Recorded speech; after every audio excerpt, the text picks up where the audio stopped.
Ladies and gentlemen, welcome to the Wadsworth Area Chamber of Commerce's Happy Hour. Please put your hands together as we welcome our own wonderful, dog-loving friend Drew Bicksler, the City of Wadsworth dog catcher.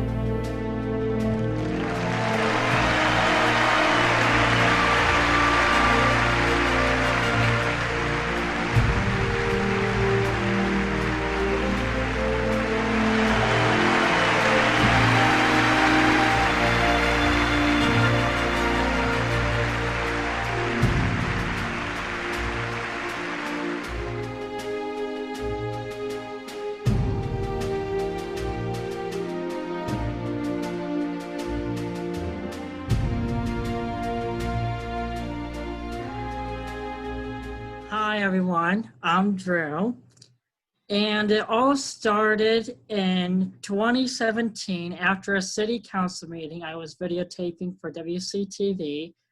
Robert Patrick, the service director, came up to me and asked if I would like to be a dog catcher, and I'm like, sounds okay, but probably not. So he handed me the job description and said, hey, look this over, see what you think, and get back to me. I think you would be a good fit for that position. So I'm like, okay.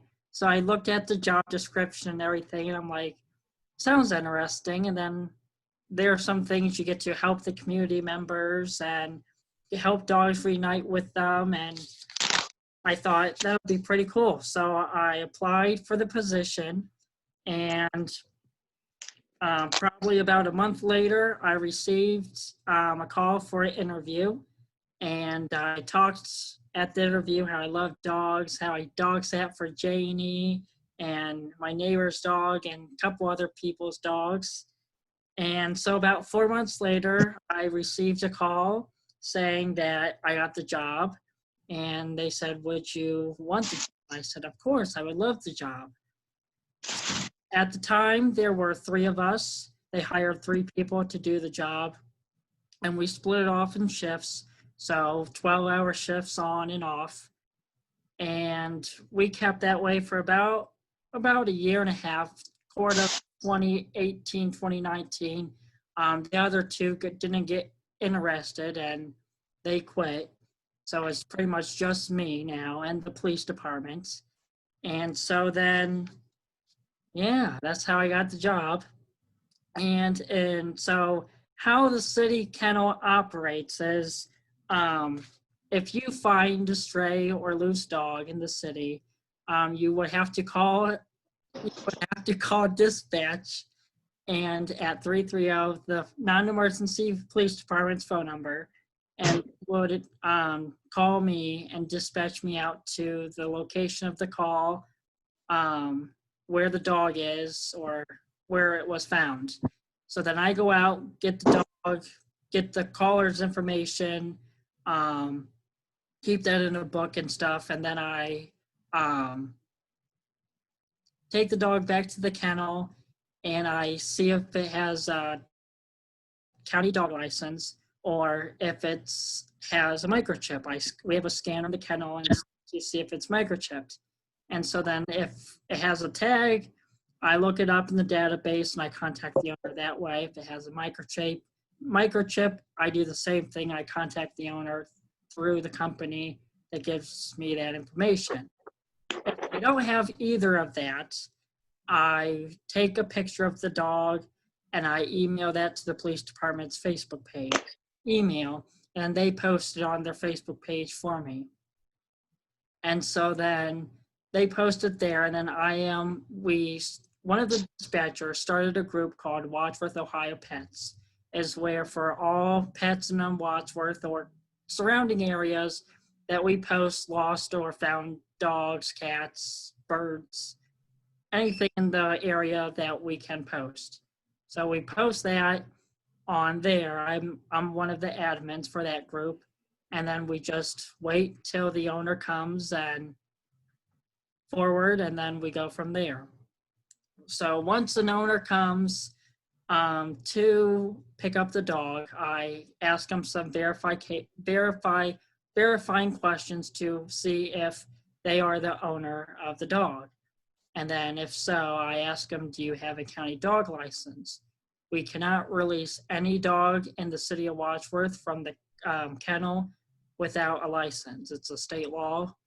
In 2017, I just started releasing dogs without giving license, and that didn't go so well. So, well, because Mike Kovac came after me and all that stuff. So then we issued dog license, and if you don't have one, you can get one online. Or before all this happened, you could go to the Title Bureau, the auditor's office in Medina. There's different places to get a license in town. So then you get a license, you fill out your owner's information on the paperwork. So in case your dog does get loose again, we have a way to contact you. So then we return the dog to the owner, and then they leave. I clean the kennel, get that nice and clean for the next visitor, and we go from there. And then if there's an injured dog in the road or someone finds an injured dog, I usually respond with the SPCA. I call them as well, and they come out and take the dog from there. So yeah, that's how we operate. Now, you only do dogs, right? Nothing else? Yes, we don't do nothing. Nothing else. Just dogs only. Mhm. So what kind of questions would you ask them to verify that they're the owner of the dog? So mostly I ask for if they have, before they come to the kennel and I'm on the phone with them, I ask, make sure you have vet records to show, make sure you have pictures of the dog. Sometimes I don't go off of that. I go vet records, a county license. If they have one, bring the receipt of that. Vet bills, adoption paperwork if they got adopted from somewhere, something that I can verify, because we had an issue last year that there's two people say there's two owners of the dog. And so then I went, okay, so I had to do an investigation and find out who the real owner was. So this lady said, oh, I'm the owner. And I knew this lady from another dog we had issues with. And I'm like, okay. So then another man called and says, oh, that's my dog. So I said, bring paperwork, pictures, and everything you can so I can verify who the real owner is. And so the guy brought pictures and everything and vet bills and everything matched. And I'm like, everything matched, all the information. So I give the dog to him and I get his information. And then probably about 2 days later, I should say, 2 days later, I to call that the same dog that was found in Wadsworth has been dumped in Akron. So I called county, Akron dog warden. I explained the situation. They go get the dog. And then before they even got there, the dog wasn't there. So then someone posted, hey, I found this dog. It was the exact same dog. So then we had Akron police go out to this man's house with the Akron dog warden, go out, and we got the dog back. We gave it to the county, the Medina County dog warden, because they have more control of the county and all the rules and laws. And so they took the dog there, and then they put it up for adoption. So it's with a good family in town. So tell us, what's your most interesting dog catching story? I have a lot of them, but let me see which one. Well, let's see here.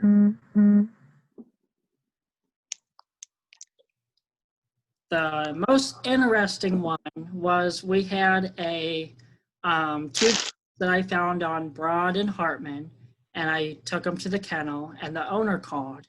And so he came to the kennel and everything, and I said, do you have a county dog license? And he says, I don't have one. I need one so we can so I can release the dogs to you. He says, no, I need one. And he was a officer not in Wadsworth, but in a different community. And he says, well, I don't need a license because I'm an officer. And I said, that doesn't matter. You still need one. And so he argued with me, and then he got very verbal with me, and then he throws his fist up, and I'm like, well, that just cut it. So I called dispatch to send an officer, and the officer told him the same thing. You need a license. So he got argumentative with the officer, and he finally went and he got his license, and he came back 10 minutes later, and I released the dogs to him. Probably about another call I received was a loose dog in the Wadsworth trailer park. And I'm like, oh, okay, it's okay, I should say, area. So I go in there and see the dog, and I go get the dog and everything, and I'm walking it back to the van where I parked it. And this lady comes out with a BB gun. And I'm like, okay, and she has it right aimed at me, and she says, put my dog down or I will shoot. I dropped the dog, got in the van, called police. I went around the corner out of the area by the vehicle place, X-Rod, and the officers dealt with the lady, and she got in quite some trouble there. So, and then we had another call received. I thought the original, what I was told was there are 5 deceased German Shepherds in a house. And I'm like, okay, that's sad, but I'll go get those.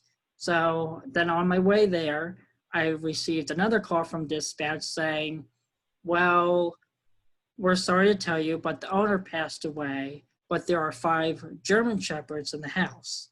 And I'm like, okie dokie. And so then I go to the house and everything, and we had a hard time gathering the German Shepherds, and at the time we didn't know they were show dogs. So we go and get we got all the dogs inside the owner's vehicle, because and then we transported them back to the kennel, and we called the next of kin that was in Iowa. And so then the owner came and got the dogs, and they put them up for adoption through a German Shepherd rescue group in Iowa. So there.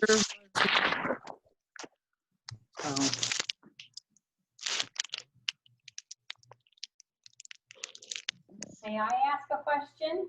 Of course. So Drew, do you find that a lot of the owners are found through that Facebook page? Yes, Facebook is the miracle worker in the city. Mostly, I was going to pull all the records up and see, but all of this year, we only had 3 dogs that went to the county that were unclaimed through the city. All of the other dogs, the owner came forward and got them. We hold the dogs in our kennel for 3 days for the owner to come claim them. On the 3rd day, if the owner does not come, they are transported to the Medina County Animal Shelter, and they are held there for 4 days and then put up for adoption through there. People always ask me, is the Medina County Animal Shelter a kill shelter? No. They have a 98% adoption rate there. I went there one time to drop off a dog in the morning, and there was about 15 people in line to get this one dog. I had to go through the back door, and I'm like, what in the world's going on? And so I was about to leave, and they broke out in a fist fight over one dog. And I'm like, seriously, you're fighting over a dog? So they had to call the sheriff's department out and separate those 2, and I don't know what happened after that because I left. So I'm like, wow. Do a lot of people? Of course, you only deal with the dogs that are are loose. But do a lot of people chip the dog? Have a chip in their dog? No. No, not too many. No. I picked a dog up this afternoon off of Trees Road, and it was fairly young, and I had a feeling most people, for young dogs, they usually get them chipped because all vets that I know of recommend to get them chipped. So it's a easier way to identify the owner. So this one had a chip. I went online to the company and called them and got the owner's information, and probably within 20, 25 minutes, the owner called and chipped the dog. So the dog was only in the kennel for about 15, 20 minutes. Well, I have to say Bella is chipped because of Drew. I've never had a dog chipped before, but hearing some of the stories of the lost doggies from Drew, I definitely had Bella chipped. Thanks, Drew. You're welcome. Yeah. Drew, have you ever been bitten? No, knock on wood. By a Annette, dog. Annette, are you sure you didn't chip Bella because you thought Tom might kidnap her? Well, I actually had her chipped beforehand, but that's very true. Very good point. Good point. I probably have more pictures of her than you do if we show up down there. And behind me here, if you can see, that is what the kennel actually looks like. So we have a total of 9 cages. And usually we only have about 1 or 2 dogs in a kennel at a time. Besides the one time we had 6 cages all used up. Now, Drew, if a dog has to spend the night, do you go back in the night and let him out, or what do you do? Yes, you go usually twice a day. Sometimes I go more if I have more time, but usually I go in the morning around 9, 10 o'clock in the morning. They're walked, fed, and they have water and toys and blankets and everything. And then I go back around 6 o'clock to do the same thing, feed them water, give them water, walk them, play with them. And then we just off and on. And then if I have more time, I go back again and just hang out with them, because I wouldn't be locked in a cage and nobody come visit me for a while. Oh, Drew, what's your favorite part of the job? My favorite part is when I get the phone call when the owner comes and they said, "Hey, that's my dog," and I'm like, "Good, it has a family. It's not abandoned," because we had a couple of dogs that got abandoned. The recent one we received a small puppy. I would say about 2 weeks old. It's a small pug that got dropped off at side of Giant Eagle that had no cameras, because I called the manager and there was no cameras facing that side of the building. And from what I see, the dog got ran over by a car and someone dumped it, ran it over, and then left it there because it was on it. I'm like, oh my gosh, it's deceased. But no, it was alive. And it had a pelvic fraction. It had a leg fraction. So from what the SPCA said, it's when it gets older, one of the legs has to be amputated due to damage of the car running over, I'm guessing the leg, because the rest of the body was fine, according to the vet. But Now, who does? In other words, when you find a dog that's injured like that, who does all the medical, procedures and things on the dog then? mostly I call the SPCA. They do all the medical of any injured dogs in Medina County.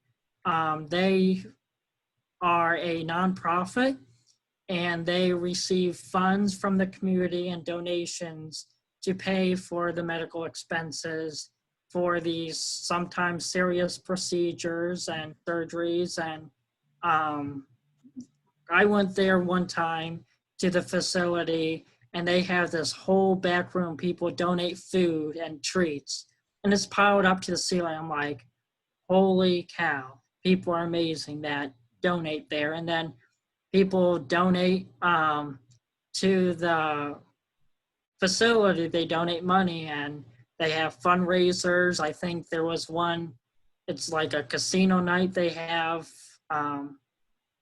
Mostly you can find all the fundraiser events on their Facebook page usually. Now, if the dog does have to go for medical care, do you do the transport, or do they come down and get the dog?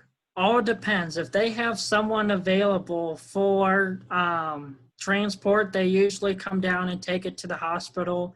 I only had to do it one time.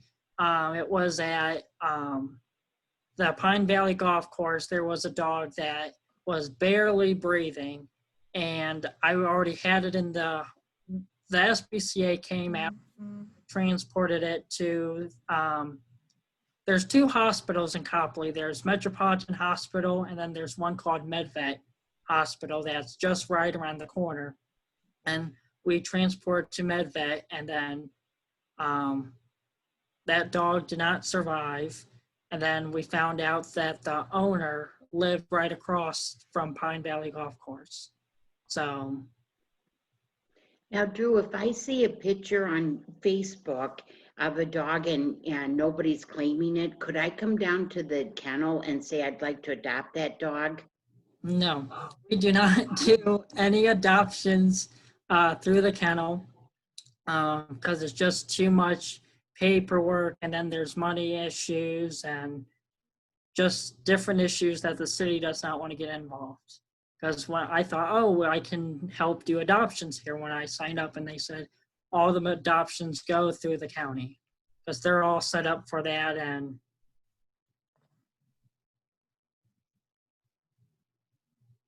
then another story I forgot to tell because I saw Aunt Terry pop on, it reminded me. There was a loose dog at the, let's see, Memorial Park. And that one, yep. And so then I'm like, okay, so I knew the owner and I chased it, and I'm like, okay, and it's not coming towards me, and it's going off of Westview, and I think Westview or Parkview. And so I chased it through there, chased it through the backyards, and it ended up coming down Aunt Terry's road. So I'm like, I have to call Aunt Terry so she can come out and help me. So I give her a call and say, hey, there's a dog I'm chasing down the road. I need you to come out and give me a hand. So here she comes out with some cheese and water and Little crackers. Yep. Yeah. So we got the dog. there. One Yep, of we our got- fancy cakes. Yep. Yeah. I figured Drew would be thirsty and hungry. I mean, come on. He's been chasing that dog for an hour. So we finally got the dog, and the pictures on my Facebook page and Aunt Terry's Facebook page. So that was a happy ending there. Finally got the dog. I'm pooped. The dog was pooped by the time he quit running. And I'm like, phew. Now, what about other animals? I mean, I know you only take the dogs in, but what about the proverbial dead skunk in the middle of the road? I mean, because of health reasons, do you have to, or is the city required to come get, whether it's a groundhog or something like that that was hit by a car? Is that the city's responsibility, or the homeowner whose house it's in front of? So mostly if the roadkill, if you hit a groundhog or a possum or anything in the middle of the road, it's in the roadway, we call Tom Stockmeyer. Yeah. Fix it up for dinner. No, we have a bucket on the back of the van. We have a bucket on the back of the van that we put it in, and then we take it to the Medina County Solid Waste District in Seville and dump it there. And in the summer times, we have to dump it probably about twice a week if we get anything, because it is stinky. Drew, there at the kennel behind you, I know you said that you come back and let the dogs out and play. Is there a list of volunteers that do that as well? No, we have no volunteers due to liability with the city. There was a question about a couple people said that helped out and they want, I want to help and water, feed, walk the dogs. And through the law director and everything in the city administration, they said no, because in case you're walking the dog, you get bit by the dog and it turns on you, the city is responsible for the issues. and then you could come back and sue the city, and that's the last thing they need. But we do take donations. We do not take any money donations, but we take food, leashes, anything you can imagine, blankets, crates. If you have a cage that you want to get rid of, we'll take it. Now, is it also your responsibility to, you said the dogs have blankets and toys. I mean, are you the one that cleans the cages, washes the blankets or something like that? I mean, so you do the total care of the kennel area as well? Yes, it's just like my house, my secondary house. I've seen your bedroom. I know what it's like. Yes. Mostly when the dog leaves, I throw the food away and then dump the water down the drain. It has a blanket in there, I take it to the wash. We have another building in the facility that has a washer and dryer in it, so I take it to the wash, put it in the washer, come back probably at 20, 30 minutes, put it in the dryer, just like at home, sweep the kennel, vacuum the kennel. It's like, still have to take care of it. But maintenance wise, if a light fixture goes out, I call the electric department. They come over and fix the light fixture. If they're let's see, can I point this out here? Other side here. This unit here, this is our old air conditioner. So it circulates air. That window in the back there is open all the time, and it's just one big fan that runs constantly. And the belt broke this year, and my supervisor says that belt has been on there since 1900s, and it has not been broken. So lasted a long time. So then we have a heater in the winter, so they're all nice and warm and cozy. It's like a little hotel here in Wadsworth. People think, oh, you're going to take my dog and kill it. No, it's going to a luxurious hotel. Now, if somebody would like to donate food or treats or blankets, what should they do? Mostly you can call the street department. Let's see, what's their number here? I memorized the police department's number, but not the streets.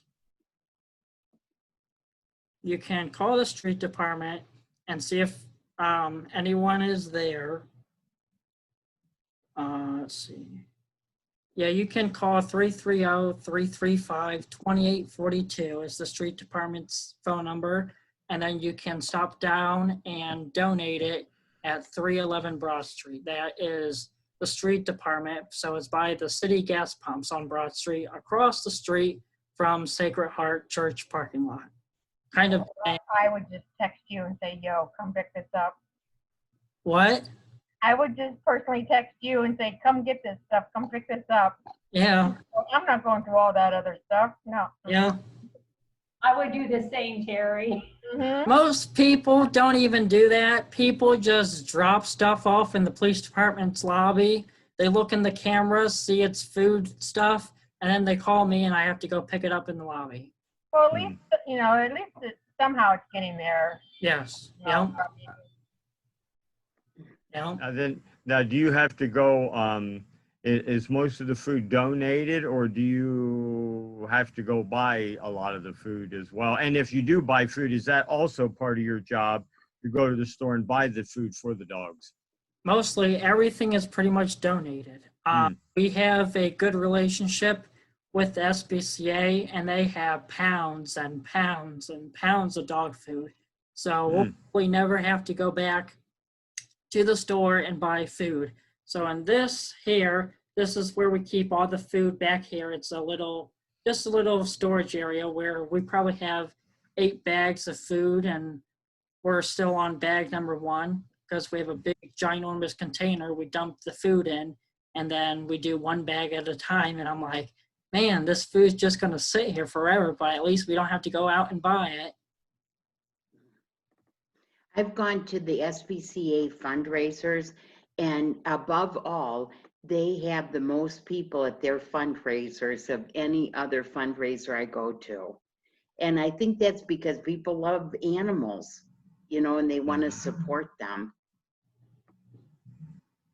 And then we had, one day I got a call about a loose, I would say pug or beagle-ish puggy and dog. And so I go and get the dog and I take it to the kennel, and I'm just putting this dog inside the kennel. And I'm like, okay. I walk outside the kennel, shut the door behind me, and the phone rings again. There's another dog in the same exact location and the same dog. I'm like, wait a second, I just put this dog inside the kennel. They're sisters. And so I take the dog. It was on Bird Street at the Bird Street Park. And so I take the dog to the kennel, the second one, and the other dog just goes crazy. I'm like, oh, they don't like each other. They like each other. So I'm like, oh, I'll see. So I release the other dog. They're jumping on each other, playing and everything. So I'm like, it was nice outside. Took them outside, and we have an outside kennel to store extra dogs if we get full of all 9 cages inside. But during the summer months, if it's nice out, I have free time, I can take them and put them outside, and they can enjoy the sunshine. And I was laughing at Connor and Weston over there playing. I wasn't laughing at you, Drew. The kids were over there playing, showing some stuff there. I think that's what we were all laughing and smiling and giggling at. We were listening, Drew, but we were being Yeah. We got a little Actually- distracted. Actually, Terry, what we were laughing at was Jeff walking around behind you without any pants on, but that's okay. He's sitting now. I had him. Okay. Hey, Jeannie, Drew. you're muted, honey. yeah, Jeannie, Is you're there a- muted. You're muted, Janie. I know she keeps talking. Oh, hey, Drew. Go Yeah. Is ahead. there a certain time of year that dogs are that you're more busy than other times of the year? last year, our busiest month was March. We were crazy. We probably had 30 dogs in the kennel in the month of March. This year in March, we only had 3. Everybody's at home. I mean, Yes, everyone's home, and it's quarantined. mostly from what I see, the numbers, when I started this job, the numbers have been going down. In 2015, total numbers dogs in the kennel that came to our facility, we had 500 dogs. Wow. And then in 2017, we only had 250. 2018, we had 130, Wow. or we had 99. Hmm. So our numbers went down, and that's a good thing, because people know, hey, I don't mess around with this job. Dogs have to stay home on a leash and secure. I don't mind coming to pick them up and playing with them, but then, Are there any other places other than Mike Kovac's office at Medina County Business Administration in Medina? Where else can you buy dog license if you get a new dog and you need a license? Do you have to go to or can you get them here locally? you can get them online. You can go to the BMV, not the BMV, but the Title Bureau here in Wadsworth. Let me pull up the list here 1 second. I know Drug Mart's one of them because that's where we got Lily's. Oh, okay.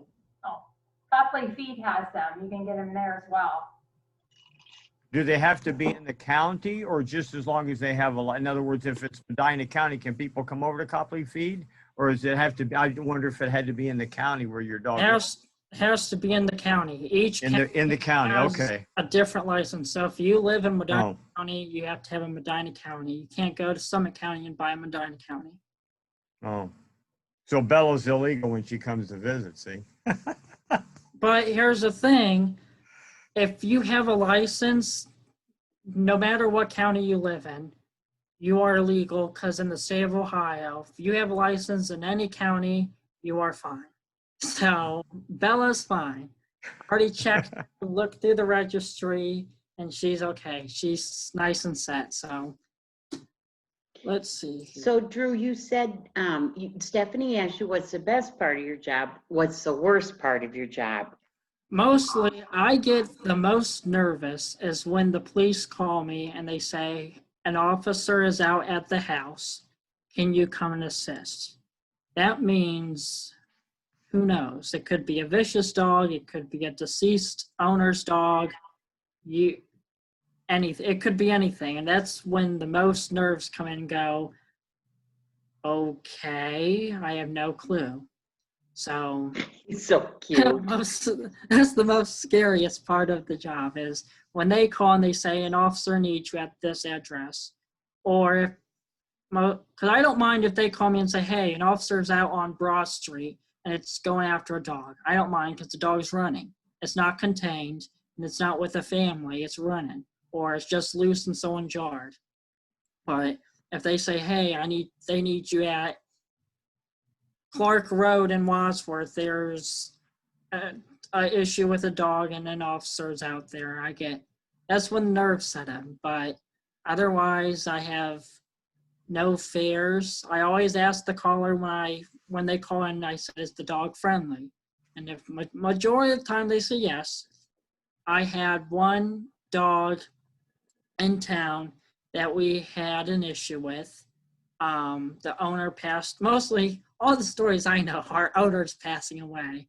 And the owner passed away and the dog was nice and everything. And dog came up to me, licked me and everything. And so I put it on a leash and took it outside. And once it hit that concrete outside, it went crazy. I'm like, what in the world happened? So I'm trying to control this dog. This dog just flipping out because it probably misses its owner or whatever. And so I'm like, I can't handle this dog. It just keeps going crazy. So I'm like, so I have to go get the stiff pull. And I stiff pulled the dog and that dog didn't like it. And so I'm like, it's just flipping out, going in circles. It's in midair and I'm trying to keep this dog calm. And I'm like, holy cow. But most calls, I just have to remind myself when I go out on a call is make sure the dog's friendly. Don't just run up and approach it because you don't know if the dog's friendly or not. So I always make sure when I go out to ask the caller, is the dog friendly? When you go out to get a loose dog, I mean, you see the Bugs Bunny cartoons with a guy with a net running out there, and you mentioned the stiff pole. You have treats, you try and get the dog to come to you and then put it on a leash. Or, I mean, if the dog is running from you, how do you get the dog in the vehicle to get it back to the kennel? So most of the time, I'd probably say 97%, the dogs come to me. I just arrive on scene, I get close to the dog sees me and comes charging at me, happy because its tongue's out and its tag's wailing. It just comes right up to me. I on the choker chain, put the leash on it, and I said, let's go bye-byes. And so open the van, and most dogs go in, but some dogs don't. But some dogs are too excited. They pass the cages and go in the back of the van where the garbage bags are. And I'm like, the cage is here, not back there. It's not a free-for-all ride. There are some dogs that would not even go in the van. I lift them up, they try to nip me or anything, so I just I don't know what to do. But then I open the passenger side of the front of the vehicle next to me, and they just go flying in the front seat next to me. I'm like, as long as you're in the vehicle with me and you're secure, then you're fine. I don't care if you're in the back or the front, but. You put a seatbelt on that dog? No. Usually they just sit there and I roll down the window and their heads out the window and That's like a Christmas card picture, isn't it? The dog catcher van and the dog hanging out the window. I just may think of what people are thinking when I come down the street and they see only 2 times it happened. I had a dog in the front, but with the dog hanging out. That's like the Reader's Digest story, isn't it? Yeah. I'm probably thinking something's wrong. I can see why the dog doesn't want to get in the back. He doesn't want to walk past that bucket and shovel that's back there. Yeah. So are you the only dog catcher now, Drew? At the moment, yes. There is another guy, but he never answers his phone or so. the police don't call nobody else, so because they think I'm just an amazing person, I do the job the best, so they just call me direct, and I'm like, sounds good to me. What do they do when you're not available? I mean, you can't be available 24/7. That's why I thought that it was that there were either 2 or 3 normal catchers. I mean, what if you went on vacation for 2 weeks? What happens? Usually they would call Mike Holbert, and he would go out and get the dog, but most of the time, as of from what I'm hearing, is they just send an officer out. I'm like, Oh, okay, okay. On my scanner, I'll hear, an officer will call in and say, I need the dog catcher, and dispatch will say, oh, he's not available. You got to handle it yourself. And the officer's like, oh, okie dokie. Okay, okay. yeah, because I was in a what meeting this week I was in a meeting, planning commission I was, and the phone rang, and I told Heidi, and I'm like, well, I'm not available, and he says, okay, we're good, thanks, bye. And next thing you know, I have my radio with me, and says, tells the sergeant and says, hey, can I send an officer out and go get the dog out of the house? And the sergeant says, of course, yeah. So they sent an officer out. I'm like, you have to call Mike Holbert, but oh well. Okay, now I'm not going to ask you about the finances, but do you get a salary for being a dog catcher, or how are you paid by the city? It's hourly, but it's when I receive a call, I go to the street department, clock in, do the call, paperwork, whatever I need to do, clock out, and then I go home. So then the vehicle that you bring the dogs in, that stays at the city property. And Yep. when you get a call, you have to go get the vehicle. And in other words, during the day when you're on call, you don't have the vehicle at your house or anything. You have to go get it every time. Every time, yes. So you don't get like a base salary and then extra when you have to go Per out? dog. No, mostly there's 2 types of, I don't know how you pays or whatever, I don't know how you call it, but there's the regular pay of the regular amount of money I get for a normal call. But if I'm there for 10, 15 minutes or less, or feeding or taking care of the dog, there's another code I punch in, and I get hours worth of being there. For 10 minutes, I get an hour's worth of pay. And of course, when you go back to walk the dogs and things like that, you do the same thing. You clock in and you're compensated for going back and taking care of the dogs as well. Yes. Yep. Well, Drew, you've got a great job, and aren't we lucky to have you in Wadsworth? Yeah, because I would be shaking in my boots trying to go up to a stray dog I didn't know.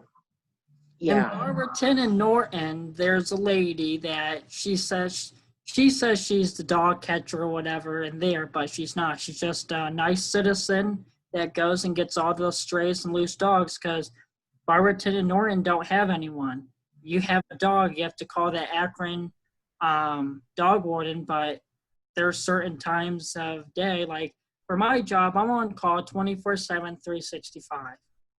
Medina County, they have Pacific hours. After 4 o'clock, if there's a loose dog, oh well, let it go.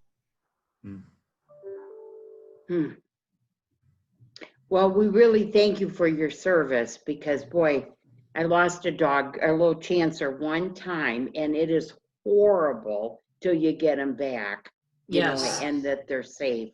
So thank you so much. you're welcome.